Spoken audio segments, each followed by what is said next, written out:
अजय कुमार वीरेंद्र सिंह राठौर पहुंचे। उत्तराखंड दौरे पर रहेंगे प्रहलाद जोशी। आज 3 बजे जौलीग्रांट एयरपोर्ट पर पहुंचेंगे केंद्रीय मंत्री। उत्तराखंड में युवाओं ने भांग से तैयार की बिल्डिंग। आज पूर्व मुख्यमंत्री त्रिवेंद्र सिंह रावत करेंगे उद्घाटन। चुनाव प्रबंधन की समीक्षा करेंगे भाजपा के उत्तराखंड चुनाव प्रभारी। रोड मैप को उतारा जाएगा धरातल पर। बद्रीनाथ धाम में आपसी सहमति से होगा अधिग्रहण। स्पिरिचुअल हिल टाउन के रूप में होना है विकसित। उत्तराखंड में मंगलवार को कोरोना के 8 नए संक्रमित मिले, घटकर 165 सक्रिय मरीजों की संख्या। आप देख रहे हैं के न्यूज, खबरों का सारथी। नमस्कार, मैं हूं वंदना पांडे और आप देख रहे हैं के न्यूज इंडिया। खबर देहरादून से है। 2 दिवसीय उत्तराखंड दौरे पर रहेंगे प्रहलाद जोशी। आज 3:30 बजे के करीब जौलीग्रांट एयरपोर्ट पर पहुंचेंगे केंद्रीय मंत्री और शाम 8:30 बजे से मुख्यमंत्री आवास में पदाधिकारियों के साथ बैठक भी लेंगे। देहरादून से आपको खबर बता रहे हैं, शाम 8:30 बजे से मुख्यमंत्री आवास में पदाधिकारियों के साथ बैठक लेंगे। पार्टी के रोड मैप के धरातलीय क्रियान्वयन का जायजा भी लेंगे। तो देहरादून से आपको खबर बता रहे हैं, 2 दिवसीय उत्तराखंड दौरे पर रहेंगे प्रहलाद जोशी और 3:25 जौलीग्रांट एयरपोर्ट पर पहुंचेंगे।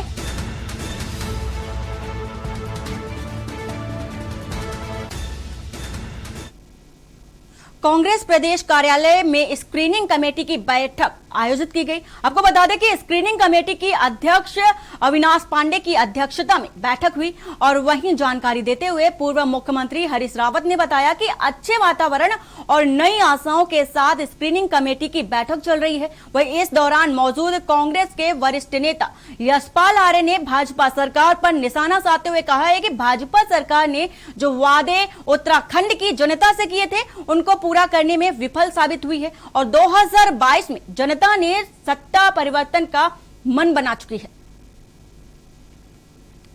आगे का प्रोग्राम है पिथौरागढ़ दूसरे एरियाज का, तो मैंने इजाजत मांग करके और मैं आभारी हूं कि स्क्रीनिंग कमेटी के चेयरमैन ने और दूसरे प्रभारी ने, तीनों ने मुझे इजाजत दे दी। तो मैं वहां जा रहा हूं। आपकी स्क्रीनिंग कमेटी की मीटिंग अभी चल रही है और बहुत अच्छे वातावरण में बहुत अच्छे तरीके से हमने कई चीजें आपसी सहमति बनी है जो अध्यक्ष जी बना रही है।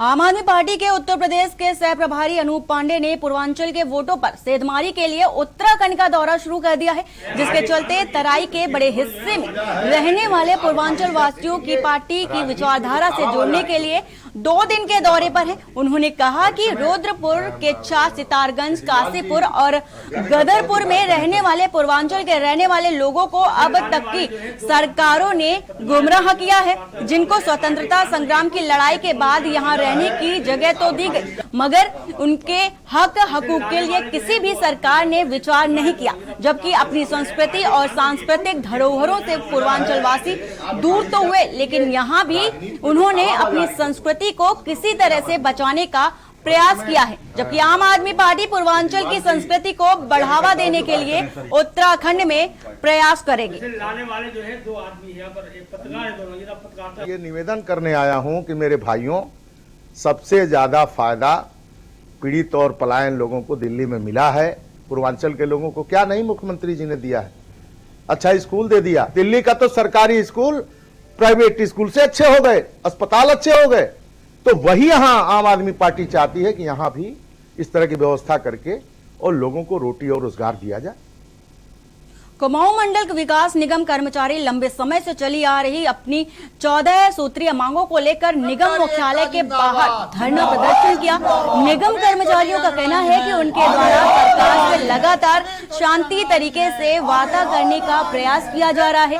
बावजूद इसके सरकार इस तरफ से अभी तक कोई पहल नहीं की गई, जिससे क्षुब्ध होकर निगम कर्मचारियों को धरना प्रदर्शन करने को मजबूर होना पड़ रहा है। कर्मचारियों का कहना है कि कोरोना काल में निगम में सेवाएं दे चुके कर्मचारियों को कोरोना भत्ता दिया जाए। निगम में लंबे समय से कार्यरत कुमाऊं और गढ़वाल मंडल के संविदा कर्मचारियों को नियमित किया जाए।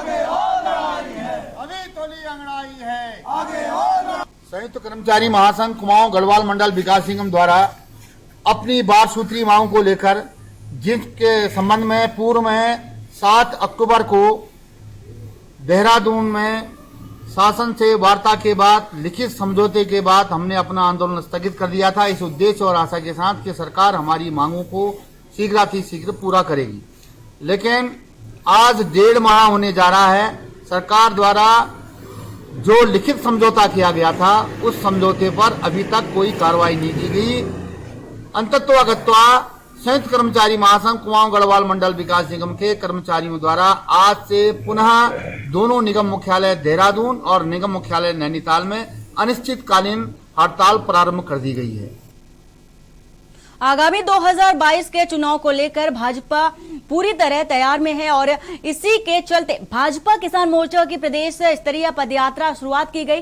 किसान मोर्चा के जिला अध्यक्ष कमल मुनि की आवाज से ये पदयात्रा निकाली गई, जिसमें पहुंचे भाजपा किसान मोर्चा के प्रदेश अध्यक्ष अनिल चौहान का किसान मोर्चा के कार्यकर्ताओं ने फूल मालाओं के साथ उनका भव्य स्वागत किया।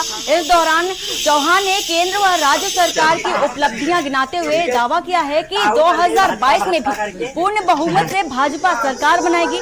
उन्होंने कहा कि भाजपाइयों से चुनाव के लिए अभी से जुटने की अपील भी की और उन्होंने ये भी कहा कि उत्तराखंड विधानसभा चुनाव में भाजपा उत्तराखंड में 60 सीटें जीतकर राज्य में फिर से सरकार बनाकर इतिहास रचेगी। 2022 का चुनाव भारतीय जनता पार्टी ने अपना एक नारा दिया है, अब की बार युवा सरकार 60 के पार। उसी तरह हमारे सभी कार्यकर्ता कार्य कर रहे हैं और निश्चित रूप से 2022 में हम 60 के पार जाएंगे। ये जो कार्यक्रम है विधानसभा स्तर का है कि प्रदेश स्तर का है? ये पूरे प्रदेश स्तर पर हमारा कार्यक्रम है। अरे लालगो विधानसभा में अभी तक सीएम साहब का दौरा नहीं हुआ, क्या चुनाव के दौरान हो सकता है दौरा? देखिए, सीएम साहब का दौरा आप देख रहे होंगे, सीएम साहब लगातार दौरे करते जा रहे हैं और निश्चित रूप से भी उनका दौरा यहाँ लगने वाला है। क्या लगता है धामी जी की तेजी और कामी जी का काम, दोबारा सरकार की वापसी? देखिए, दोबारा सरकार की वापसी तो हर हालत में होगी और अभी ऐसा नहीं 60 पार से होगी। जो हमारा नारा है, अब की बार युवा सरकार 60 पार। मोर्चे के द्वारा जो है हमने नैनीताल जिले में अपनी विधानसभा में यह तय करा कि हम हर घर में जाके, जिस प्रकार से हम हर मोदी घर घर मोदी कहते हैं, तो मोदी जी केंद्र सरकार की इस योजना को लेकर हर घर तक पहुंचने का काम आज से संकल्प यात्रा इसको है। तो हम पूरे विधानसभा में यहाँ से पहुँच के केंद्र की योजना को हर घर तक पहुँचाने का काम करेंगे और हमारे प्रदेश के अध्यक्ष श्रीमान अनिल चौहान जी और इस जिले के प्रभारी नरेश उड़िया जी भी हमारे मध्य में आए हैं। सभी लोग यहाँ से हैं, तो ये तय करा है कि यहाँ से अब घर में तब प्रवेश होगा जब इस विधानसभा की हर घर पे हम अपना मोदी जी की योजना को हर घर तक पहुँचा के आएंगे। पौड़ी जिले के विधानसभा श्रीनगर के पाबो में कांग्रेस प्रदेश अध्यक्ष गणेश गोदियाल ने कांग्रेस कार्यकर्ताओं की बैठक ली। पाबो पहुंचने पर कांग्रेस कार्यकर्ताओं ने प्रदेश अध्यक्ष गणेश गोदियाल का फूल मालाओं से जोरदार स्वागत किया और जमकर नारेबाजी भी की। इस अवसर पर कांग्रेस प्रदेश अध्यक्ष गणेश गोदियाल ने कार्यकर्ताओं को आगामी विधानसभा चुनाव 2022 के चुनाव के लिए कमर कसकर समर्पित भाव से कार्य करने को भी कहा है। इस विधानसभा से मेरा पिछले 20 साल का राजनीतिक जुड़ाव रहा है और मैं आज जहां तक भी राजनीतिक क्षेत्र में पहुंचा हूं उसमें यहां के सम्मानित मतदाताओं का, यहां के सम्मानित नागरिकों का महत्वपूर्ण योगदान है। मुझे मनों को टटोलने की आवश्यकता नहीं, यहां के लोगों के मनों से मेरे दिल का जुड़ाव नैसर्गिक रूप में है और मुझे लगता है कि एक व्यक्ति के रूप में मैं यदि पैदा हुआ हूं तो इसी क्षेत्र के लिए हुआ हूं। फीडबैक ले रहे तमाम सभी कार्यकर्ताओं का फीडबैक ले रहे गणेश गोदियाल, तो किस तरह से देखते मानते हैं? बिल्कुल, और ग्राउंड लेवल पे जो कार्यकर्ता काम कर रहा है, जिसका वाकई में गांव-गांव जाकर जो पहुंच कर रहा है अपनी, और जिनका लोगों के बीच में जिनका कुछ प्रभाव है, उन्हीं को टिकट देना भी चाहिए। और जो वाकई में विनिंग कैंडिडेट है, हमारी जो पूरा शीर्ष नेतृत्व है पूरा कार्य कर रहा है इसके लिए, और जो विनिंग कैंडिडेट होगा उसको टिकट दिया जाएगा। खबर उत्तराखंड के खटीमा से है, जहां मुख्यमंत्री पुष्कर सिंह धामी की विधानसभा में सीएम द्वारा विकास कार्यों की समीक्षा बैठक में जिले के मुख्य विकास अधिकारी की अध्यक्षता में की गई। बैठक में जिले के सभी संबंधित विभाग के अधिकारियों को निर्देशित किया गया कि जो किए जा रहे विकास कार्यों की गुणवत्ता को ध्यान में रखते हुए और अन्य विकास कार्यों को जल्द पूरा किया जाएगा, जिसको लेकर संबंधित अधिकारियों को निर्देशित भी किया गया। नहीं तो आप इसमें लाइन लगाइए ना, आप कितने किलोमीटर की बता रहे हो, कितना लंबाई है? देखिए फिर नगर राजधानी देहरादून में नर्सिंग बेरोजगारों ने सरकार से नर्सिंग पदों पर भर्ती कराने की मांग की है। इसी के साथ ही उन्होंने सरकार से लिखित परीक्षा को रद्द कराकर चयन प्रक्रिया को वर्षवार तरीके से करवाने की मांग की। वहीं नर्सिंग बेरोजगारों ने सरकार को चेताया है कि अगर भर्ती नहीं निकाली गई और कोरोना काल में जनता के लिए काम करने वाले कोरोना योद्धाओं के हित के लिए सरकार कुछ नहीं करेगी तो वो आंदोलन करेंगे।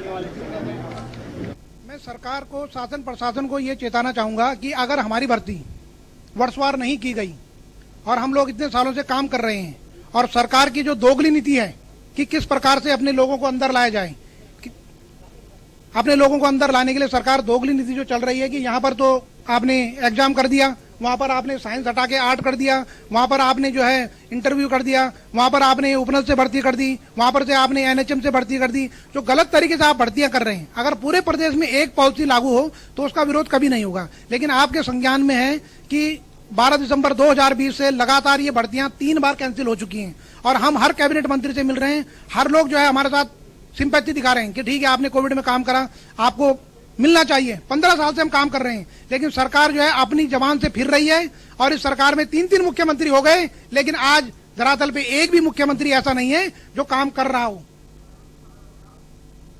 और इसी बीच देहरादून से खबर आ रही है। देहरादून से खबर, आक्रोशित सिख समुदाय ने कंगना का फूका पुतला। देहरादून से आपको खबर बता रहे हैं, पद्मश्री वापस लेने की मांग कर रहा है सिख समुदाय। देहरादून से आपको खबर बता रहे हैं, किसान कानून वापस लेने पर कंगना ने दिया था बयान। बयान देने के बाद कंगना के किसानों की तुलना मच्छर से की। देहरादून से आपको खबर बता रहे हैं, आक्रोशित सिख समुदाय ने कंगना का पुतला फूका है। पद्मश्री वापस लेने की मांग भी कर रहा है सिख समुदाय। किसान कानून वापस लेने पर कंगना ने बयान दिया था। कंगना के किसानों की तुलना मच्छर से करने पर नाराज है किसान।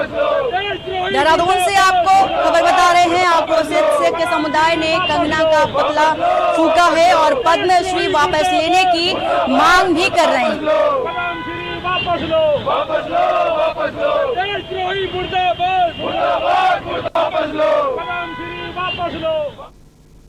और बुलेटिन फिलहाल इतना ही। बाकी की खबरों के लिए बने रहिए आप के न्यूज इंडिया के साथ। नमस्कार।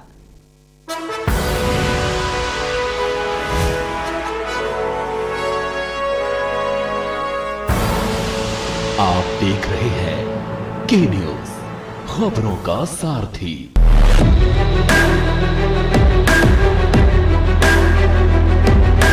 हमारे देश का गौरव है वीर जवान, हिंदुस्तान की शान है ये वीर जवान। थल सेना, वायुसेना, नौसेना और अर्धसैनिक बलों के जवानों की वीरता और भारत की रक्षा शक्ति को मजबूती प्रदान करने के उद्देश्य से उत्तर प्रदेश में डिफेंस इंडस्ट्रियल कॉरिडोर की शुरुआत की गई। माननीय प्रधानमंत्री नरेंद्र मोदी के आत्मनिर्भर भारत अभियान और मेक इन इंडिया के लक्ष्य को पूरा करने के लिए ये मील का पत्थर साबित होगा। यूपी डिफेंस इंडस्ट्रियल कॉरिडोर इस अभियान में सारथी की भूमिका निभाने जा रहा है। माननीय मुख्यमंत्री योगी आदित्यनाथ जी के कुशल नेतृत्व में उत्तर प्रदेश में डिफेंस कॉरिडोर का निर्माण मिशन मोड में हो रहा है। ये एल आकार का गलियारा विविध संभावनाएं प्रदान करता है, जो प्रदेश के महत्वपूर्ण शहरों जैसे अलीगढ़, आगरा, लखनऊ, कानपुर, झांसी व चित्रकूट को जोड़ेगा। डिफेंस कॉरिडोर के लिए अब तक 4000 करोड़ के निवेश प्राप्त हो चुके हैं। उत्तर प्रदेश आने वाले समय में भारत को रक्षा उत्पादन क्षेत्र में